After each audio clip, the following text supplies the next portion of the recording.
Alright, so this is probably going to be a pretty difficult story to cover because I know that just so many members of my channel also had a fanatical relationship and love for the journalist and the show that we're about to talk about here. So, I'm going to try to cover this without getting emotional, but CNN has been making some pretty big shakeup moves recently as they have recently been purchased by Discovery, and they're looking to sort of reorganize how the network is operating. And one of the moves that they decided to make recently was firing none other than Brian Stelter of their weekend show Reliable Sources. So here from the New York Times, I want to give you guys a little bit of a breakdown in terms of why this is happening and what this says about like the future of CNN in general. So before we get into some of those details here, let me just say this. All right, this guy Brian Stelter, I honestly don't even know how the fuck he got this job in the first place, let alone had it for as long as he did.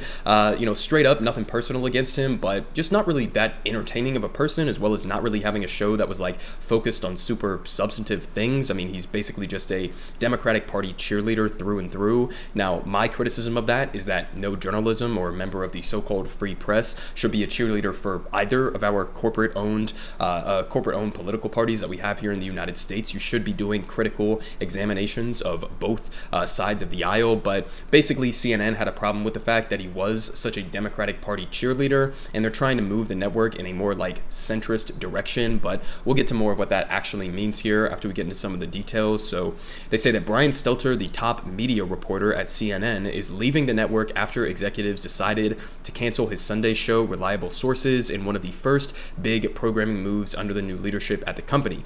And the final edition of the show was last Sunday. A spokesperson for CNN said, "And the cancellation of Reliable Sources, a show that has aired for about 3 decades, is a striking change by Chris Licht, the new chairman of CNN, who took over this spring after the sudden resignation of Jeff Zucker." And they say Mr. Zucker left after failing to disclose a romantic relationship with another top CNN executive. I mean, that was partially the reason. I would say at least partially another reason was basically the complete botched handling of Chris Cuomo at the network and all of the various scandals that came out against him. Him having his brother on the show, Andrew Cuomo, the governor of New York, and basically just doing like puff pieces for him as he was facing his own scandals within New York, and basically doing like a cover-up to try to bolster his personal political career. So there's a whole bunch of different scandals that played into the downfall of Jeff Zucker, as well as just his complete mismanagement of the company in general. But that's the main thing that they're of course going to focus in on there, which also ties into why I think that Brian Stelter is just kind of a joke as a journalist, because this is a guy who was feverishly defending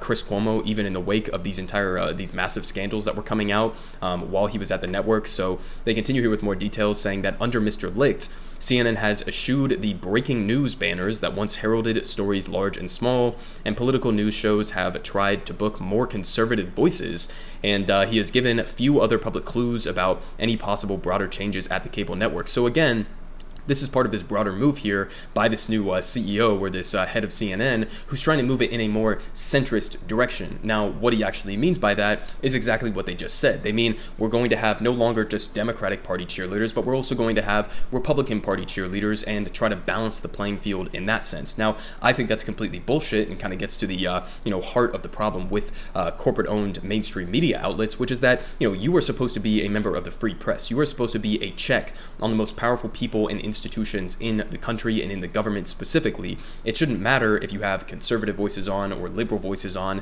necessarily. What you should be doing is exposing the corruption of both sides of the aisle, but that's not what he's looking to do here, okay? There's a massive difference between being in the center of the American people, right? The center of the American people would include things like being in favor of legalizing weed, being in favor of Medicare for all, the Green New Deal, etc. That's the center of the viewpoints of the American people, but he's trying to go more in the direction of being in the center of the corrupt DC swamp and basically try to make a network that is appealing to Republicans as well as being appealing to liberal normie Democrats. So, I mean, in terms of like, is this going to better the performance of CNN and ratings and viewership? I don't think so, because again, people aren't really looking for that. I mean, there's a reason why leftist independent commentators like, take somebody like Hassan. There's a reason why he has such an ability to garner a huge audience from one of like the key most profitable demographics within the media, political media sphere. And that's because, they're giving outsider takes. stakes, right? They're not just doing cheerleading for either of our two political parties. They're not, defending the status quo in a knee-jerk reactionary way. They're actually giving something different that especially younger people, but people in the key demos that these networks are looking for are wanting to see out of the media. So I don't think that this will actually bolster CNN in terms of like how the company is doing overall or how their coverage is looking, but this is the direction that he's choosing to go. They say that leaders of CNN's new corporate parent, Warner Bros. Discovery, have suggested that they want the network's programming to have more straight news reporting and fewer opinionated takes from hosts. I mean, that could be a good thing, right? I mean, you don't want just somebody to go out there like Tucker Carlson does and just do this whole narrative building project that's basically completely detached from reality. You don't want that on the, liberal Democratic side either. It's, somebody like Rachel Maddow would perfectly embody and demonstrate. But at the same time, again, it comes down to what do you actually mean by straight news reporting? Do you just mean you're going to report the facts and you're not going to have any narrative building, no commentary in like a political sense or from an ideological framework? What does that actually mean by straight news? It'll be interesting to see him like elaborate on that more or to get more of a picture of that from the actions that they decide to take from here. But they say that David Zaslav, the company's chief executive, has said that he wants a network for both Republicans and Democrats. So again, that same idea I was just saying. And John Malone, an influential Warner Bros. Discovery shareholder, said that he wanted the network to evolve back to a kind of journalism that it started with an interview with CNBC last year. And they finish off here saying more changes are expected. Mr. Licht, a veteran producer who helped conceive MSNBC's popular Morning Joe Roundtable, told employees in a town hall meeting that he intends to be involved in the network's morning programming, and he has also said that he is planning to retool some of the evening programming, including at 9 p.m., where the departure of Chris Cuomo has left a critical gap in primetime. So, I mean, this pretty much sums it up. This is a guy who was instrumental in getting Morning Joe up and started, and if you've ever watched Morning Joe or seen me cover clips of Morning Joe, it is like one of the single worst morning political shows in the entire country, at least in my opinion. You have a former Republican, or I would argue current Republican, with Joe Scarborough, as well as his other roundtable members that do the commentary on that network. And I mean, it's basically just exactly what CNN is aiming to be now. They're trying to be this standard down the line centrist network that isn't really taking bold political stances or siding with any political party one way or another, which is kind of just getting again to the point of why I have such a problem with how mainstream media covers the news in the first place, is because you do have rah-rah Republican Party cheerleaders, you have Democratic Party cheerleaders on both sides, right? Rachel Maddow on the Democratic side of that, Tucker Carlson, Sean Hannity, the rest of them on the Republican side of that. But at the end of the day, that's not what people are actually looking for. I mean, if you're actually going to do just like straight down the line factual news reporting, I think that could be a good thing. But in terms of like having people on that are both equally weighted with Republicans and Democrats, you're not actually getting to straight news. I mean, it's kind of like a contradiction there, right? You can't say that you want to do straight news reporting,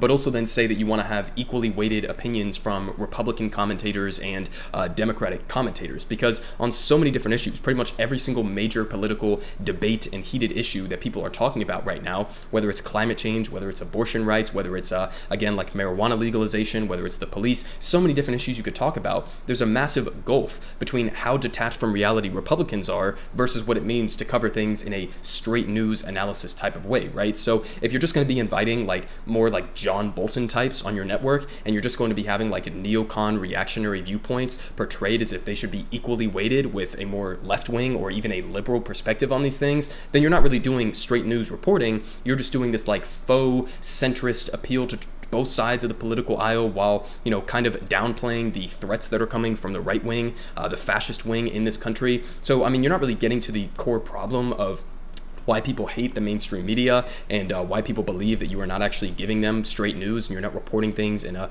down the line factual way. And at the end of the day, I don't think that this is going to actually change much about how CNN operates. If anything, I just think that this is an example of a corporate media outlet which was very much already to the right of the American people on basically all major political issues, just going to be shifting them even further to the right and not actually getting to any of the real problems with why CNN has been doing more poorly recently, or why CNN Plus completely flopped as an operation, or why people didn't really like the commentary from people like Brian Stelter at CNN.